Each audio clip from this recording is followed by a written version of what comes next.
Hi, this is Rahman Sheikh. Welcome to Fortnightly Railway Transportation Systems podcast.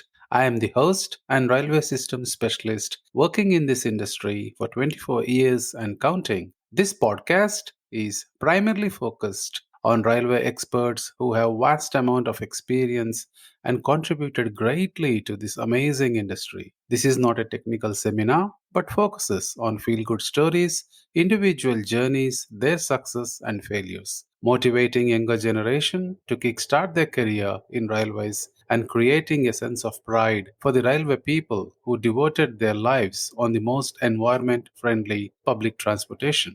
Our guest for this fortnight is Dr. Emma Taylor, Head of Digital Safety, Razor Secure. Emma started her career as a graduate apprentice in Airbus, United Kingdom. After working for 5 years in Airbus in different roles, Emma joined in UK Space Agency as a consultant. Later, Emma worked in different prestigious companies like MMI Engineering, SafeTech Nordic AS, ERM, Rail Safety Standard Board. Emma worked as university lecturer in Open University, Milton, United Kingdom, and Royal Academy of Engineering, Cranfield, UK. As a Royal Academy of Engineering visiting professor at Cranfield University, she supported in enabling students to implement system level safety analysis across safety and cybersecurity disciplines, and she supported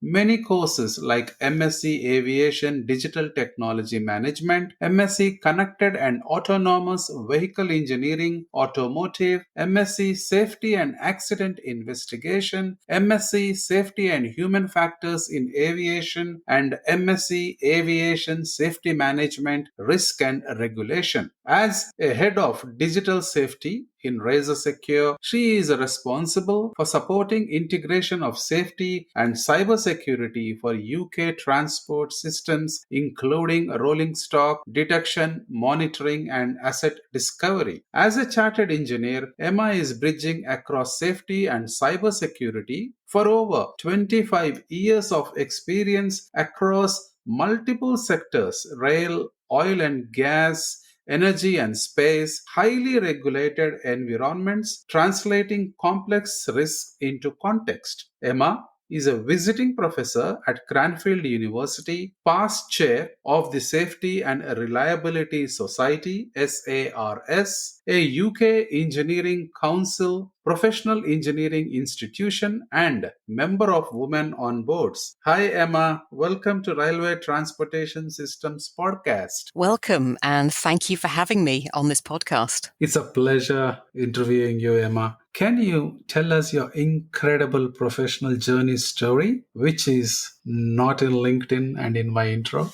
Well, I have to say, you've covered an awful lot of my professional journey story in that introduction. I've been busy across three sectors for more than 30 years. I've been thinking about and doing risk for a long time. And I think, unlike everybody who works in our business will recognize this, it's sometimes hard to convince people to do something before something bad has happened. But you really do need to act, this accumulation of risk and issues. And we all know that prevention is better than reaction. And there comes a point when a cure isn't possible. But with risk, it's hard to know what's going on when you can't see and it's hard to predict. So I'm going to share a story which is not on my LinkedIn, but right back from my early days of working in the space industry, a long-standing track record on space debris. And back in 2001, we're talking about standards. People weren't talking about it then, but they're certainly talking about it now. We're all aware of it. But I'm going to take you back to when I was 19, my first job that you mentioned. And I was taking a walk around the big production facility, and there was an engineering model of this satellite, full size, the size of a bus, due to go up in orbit 800 kilometers. And my job at the time was to work on the Hubble Space Telescope solar arrays. Many of your readers might remember the Hubble Space Telescope, one of our first major in-orbit telescopes. And solar arrays give you power and it allows you to operate. And they were brought back down to and unrolled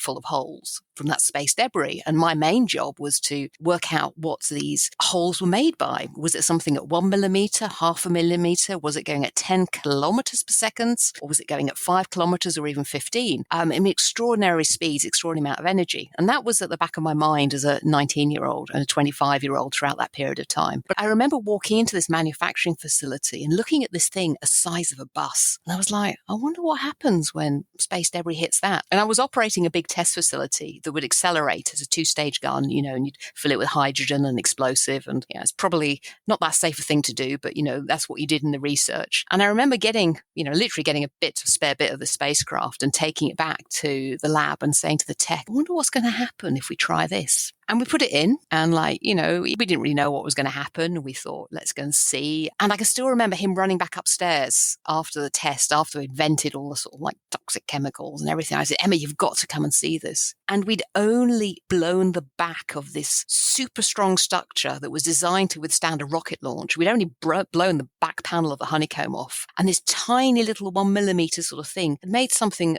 inside this honeycomb almost the size of my fist. And I've still got one of the samples to the side of me in the desk. And even now, more than 30 years later, when I show it to people, they are astounded about the amount of energy and impact. And this is one of the reasons why I do what I do. Why I sit and advise and encourage and teach and educate and work in engineering and deploy. Because when you think about digital safety, when you think about risk and resilience, you need to anticipate what might happen. And sometimes you need to sort of persuade and show people. So yes, I have some bits of spacecraft with holes blown in them to the side of my desk. And if we went on a podcast, I would sit and show you. But trust me, they're there. Particles are small and the holes are really big.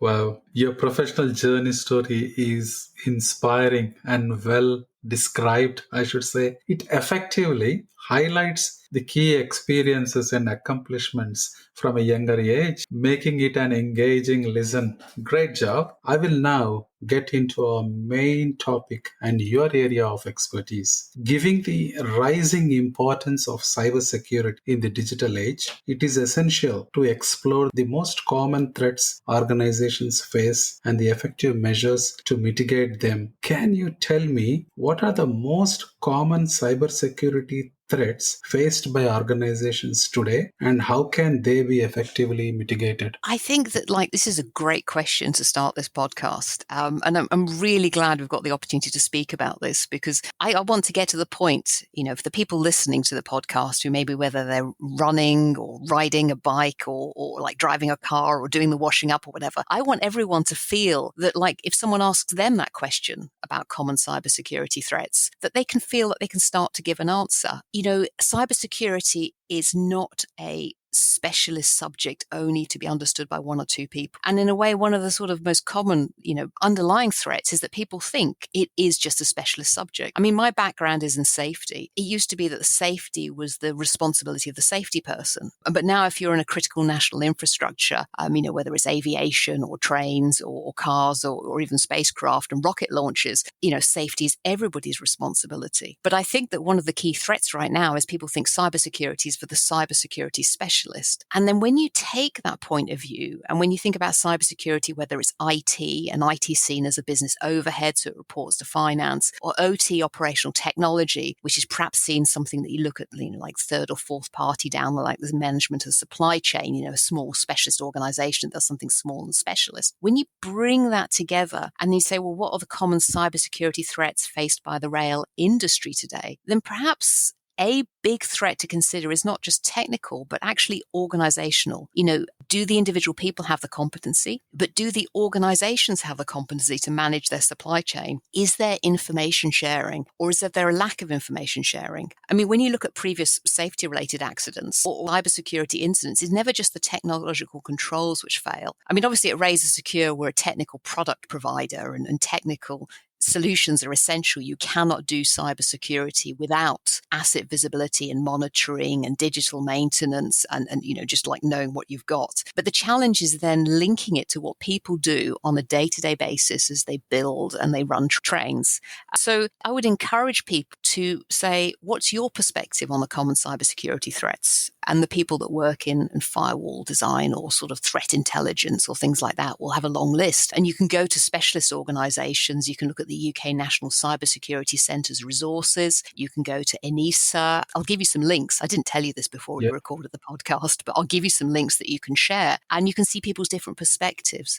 But everyone's view counts. And what other people are saying, and there's no definitive list. So I'd encourage that sharing, that information sharing, that collaboration. And let's not also forget in terms of motivations, because you asked us about motivations and how they can be mitigated. We have the pressures on society as well. We've got cost, reliability, fewer people are traveling, or people are traveling in different ways. And with all of these post-pandemic pressures, we have to look at the sort of cost element. It's all very well identifying a cybersecurity threat, but if you can't do anything about it, or identifying two threats and only going for the more expensive one and like missing the cheapest one, which actually have the biggest impact. So you've got all these motivations, these trends, this push and this pull. And so I encourage people to collaborate. I'm a fan of standards. I will talk unashamedly about standards throughout this podcast, and also the role of the regulators and advisors as well. See, sometimes the solution isn't obvious. And so you need to have this research and this collaboration, whether it's threat or vulnerability or how you organize or how you train. It's certainly a very important question to start with, and a very important question I'd encourage everyone to think about. Brilliant. The response to this question is excellent, I should say. It provides a clear and comprehensive overview of the most common threats faced by organizations today, and the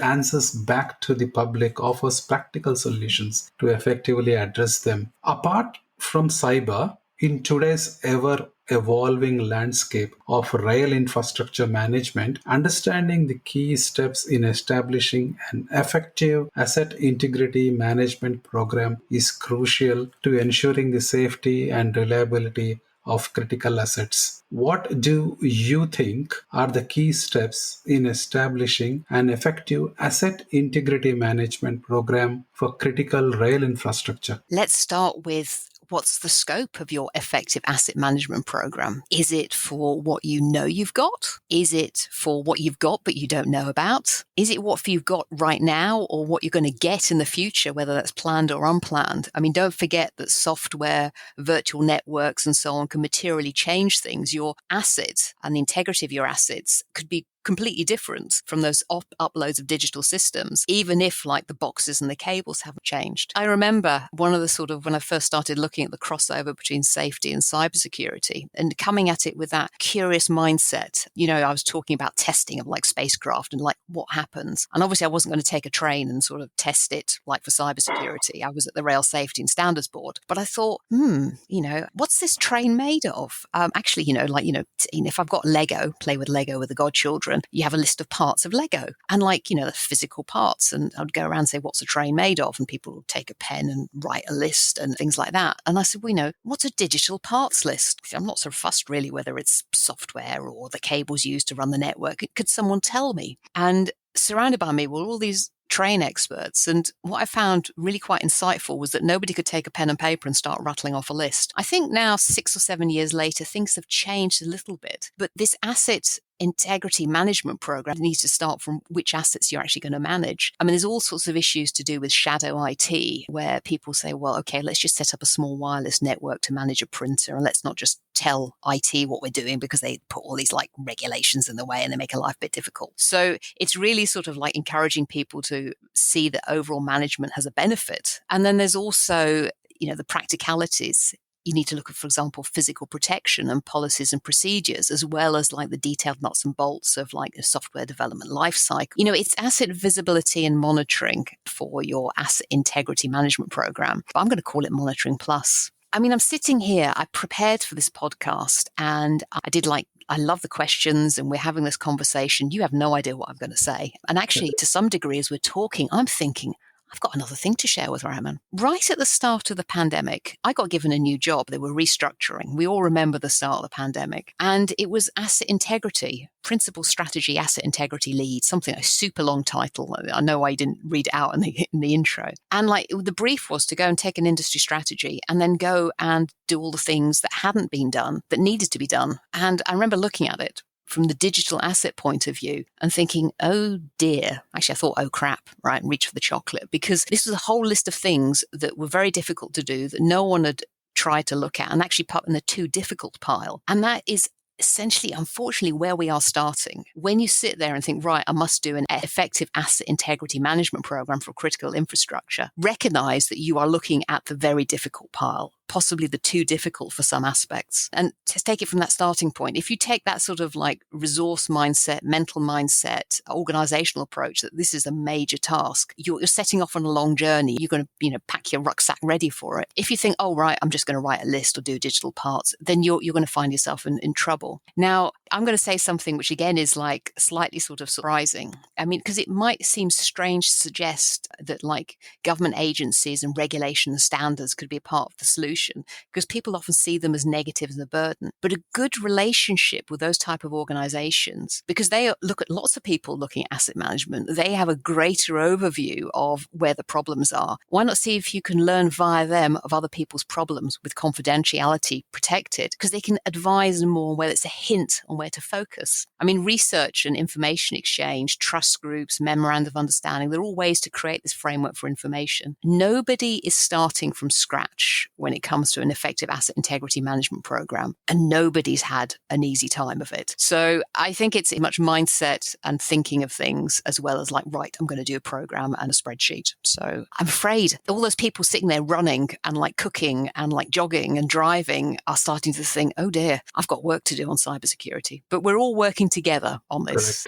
Nobody's alone, that's for sure. Brilliant. The way you outlined the key steps, Emma, in a concise and well organized manner, especially making it easy to understand and implement, is really admirable, I should say. Thanks for sharing. Going back again to cyber, as the rail industry embraces technological advancement, day by day, it becomes crucial for organizations to stay informed about emerging trends and technologies, especially in cybersecurity, particularly those concerning train operations and rail infrastructure. What are some emerging trends or technologies in the field of cybersecurity for organizations should be aware of, especially in rail industry, on the train or in and around rail infrastructure, please? Oh, that's a very interesting question. And I'm mindful of making sure that I give you a compact answer. So I'm going to I think this is probably a good moment to pick up on intrusion detection or IDS, because clearly this is an integral part of cybersecurity operations and networks overall, because visibility of your assets, I talked about that with the digital parts list, and monitoring, you need to know what those assets are doing. And it's remote condition monitoring of all sorts of things. There's a lot of data and information flowing around the place, and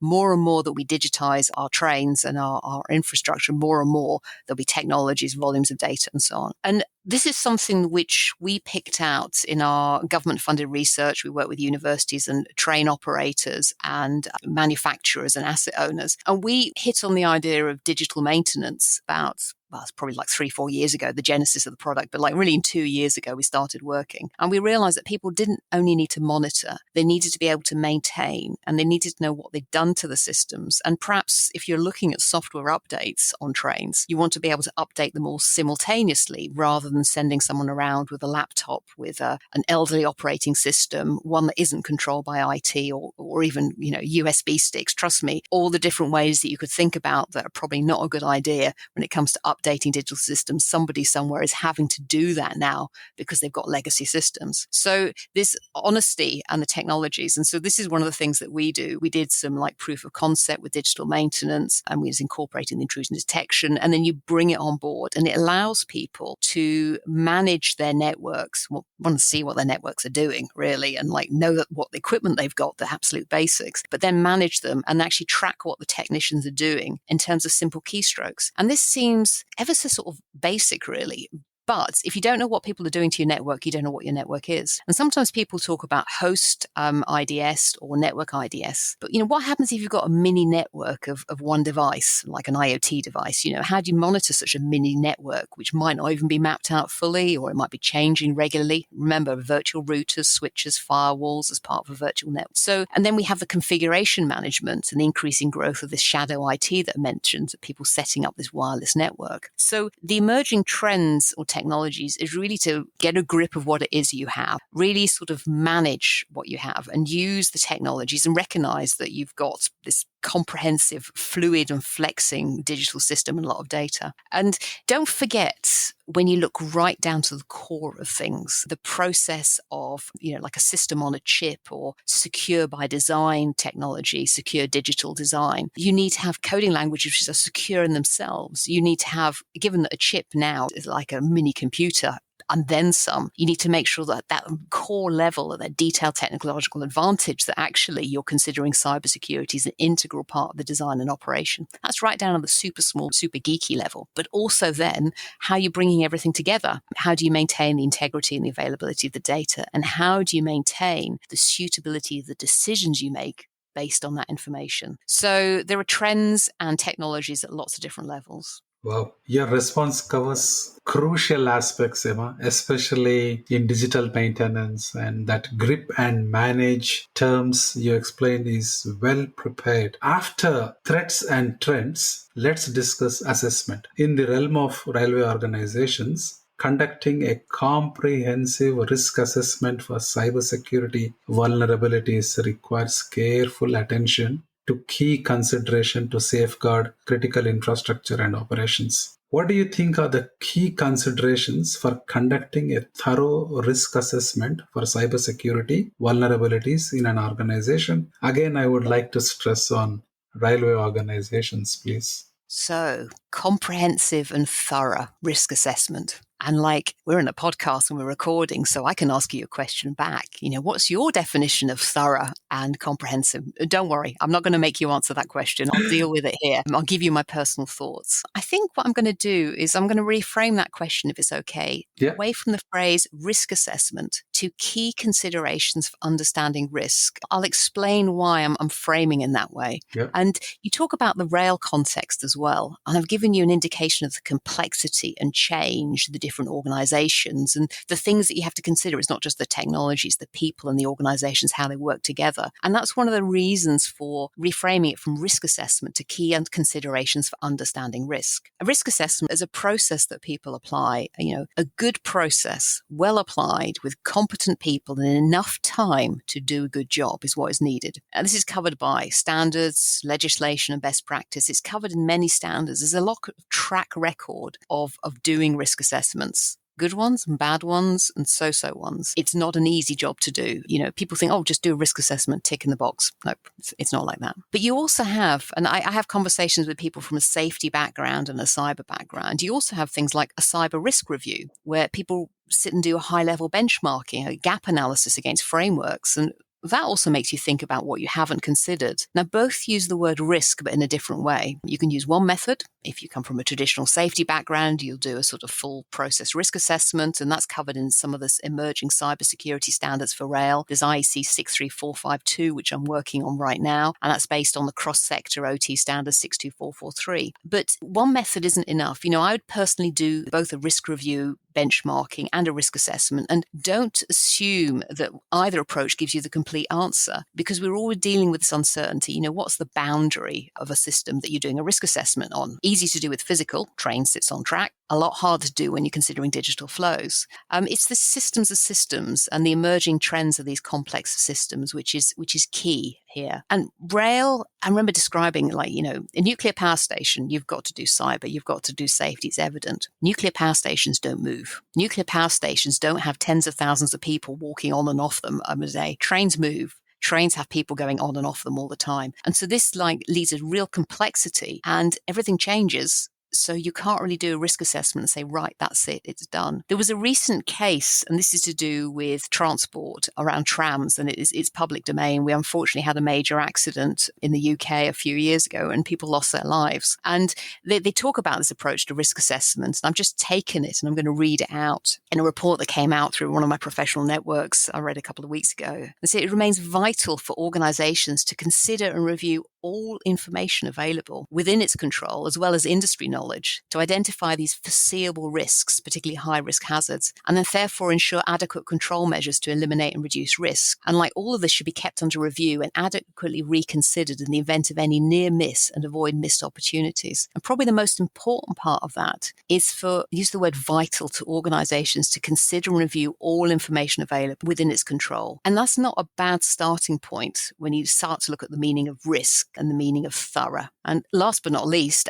you consider not only what's happened, but what could happen too. So the insurance industry do this, obviously, because they have to predict and then insure, and they use something called counterfactuals. But that's another conversation, a whole other conversation, another podcast in itself. So I'll let you head to the next question, Jules. Great answer, Emma. I really loved listening to you. It's worth what an answer. I picked some keywords like competent and good people, benchmarking. Risk assessment is not just like I'll do a risk assessment, tick a box and fill out. And even that, the readout which you read, taking all the information available. I think it's brilliant. People who are listening to this would love you, and I guarantee you that they would approach you in terms of cybersecurity. Moving ahead, I would now like to ask you a generic question applicable to everyone who works in rail or doesn't work in rail. Everyone, looking into your expertise in an increasingly connected world, safeguarding personal devices like smartphones, laptops, IoT, which is Internet of Things devices, against hacking and unauthorized access demands a set of best practices that users should be aware of and implement. Please tell us, what are the best practices for securing personal devices, and how can we protect ourselves against hacking and unauthorized access? I'm going to give you such a sort of simple answer on this one, but I'm going to give you a bit of backstory beforehand, because let's just think about personal devices that are used as part of train operations, digital operations, whether it's an iPad, a smartphone, a laptop. I remember first thinking about personal devices in a safety security context back in 2016, 2017, because the whole UK railway industry was looking to shift core operational information, including safety critical operations, from paper to digital, accessible through web-based devices and web-based browsers or mobile phone access. And what was evident, I know it's like super simple to say this, but like there were loads of devices everywhere. I mean, loads. And company MDM, sort of mobile device management system, doesn't necessarily solve the problem, of like you're controlling your updates of your apps and things like that. In one case, I remember speaking to one poor overworked IT person who managed hundreds or more of devices. I think it was close to 1,000, one person. And that wasn't just their whole day job. And they said that at least 10% of those devices never made it out of the boxes. And a good chunk didn't get connected to Wi-Fi frequently enough for the updates, the operating system and the app itself. And you're talking about best practice. And I'm taking things out of the box. But there's getting those fundamentals in place is best practice, because a lot of people can't actually achieve that. Then, of course, you have patch management, operating system update, MFA, multi-factor authentication, and all of that. And we're all familiar what basic good practice looks like, because our phones keep telling us to update in our day-to-day lives. But I think Internet of Things is an entire whole different sort of ball game there, to use an idiomatic phrase. I know that International Society of Automation are working on the IoT guide. And I was talking about this with one of my colleagues, and she said, don't take your smart fridge on the train. It was like her advice, half jokingly this morning. But obviously there are smaller IoT devices as well. Don't bring something into a place where it can connect unless you need to, is also sort of good practice. But I think that there's something I want to sort of signpost to people, because IoT is such a broad range. I mean, it's obviously a buzzword and things, people talking about it. I'm really lucky to be part of the Petras network, and I'll share this link because it's all public domain. And it exists to ensure that technological advances in the Internet of Things are developed and applied in consumer and business contexts. So that's rail and much more broadly. It has to be done safely and securely. Now, they do it by considering both social and technical issues relating to the cybersecurity of IoT, and not just IoT, devices, systems, and networks. And they've got some brilliant guides. I've got their little book of philosophy for the Internet of Things. They've got one on critical national infrastructure. And I'm going to read you just a little quote on sort of wrapping up on this question. The IoT is a hyperobject. Just as with a global warming, it's very difficult for an individual to understand their relationship with the Internet of Things, because when you interact, you're actually interacting with a multiplicity of servers, algorithms, software, and data economies. And so IoT is a whole other discipline in itself. And really, there's no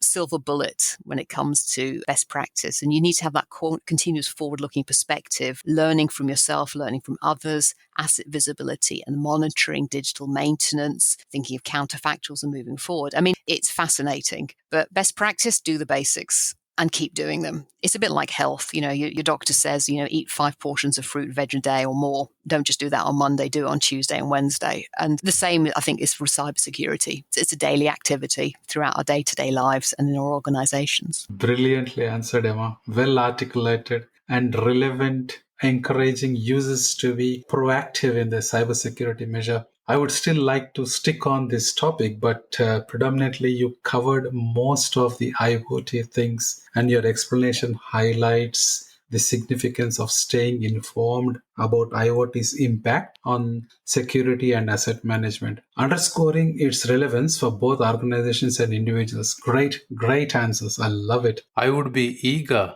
to dwell deeper into this subject, but due to the time constraints on my podcast, I will now wrap up by posing my final question. What single piece of advice would you offer to our listeners, please? This is brilliant. Thank you very much for the opportunity to do this. And I'm going to wrap up with something. It's going to sound a little cheesy, but like it's true. Because for everybody listening to this podcast, whether you're like C-suite, or whether like you're like 16 looking at a school project, you know more than you think you do around cybersecurity, and you can actually do more and have impact more than you believe you can do. And this applies to anyone in every situation. It's particularly important when you're faced with a vast domain like cybersecurity. I've talked here about like start somewhere, do something, write down what happened and review, an idiomatic phrase, rinse and repeat.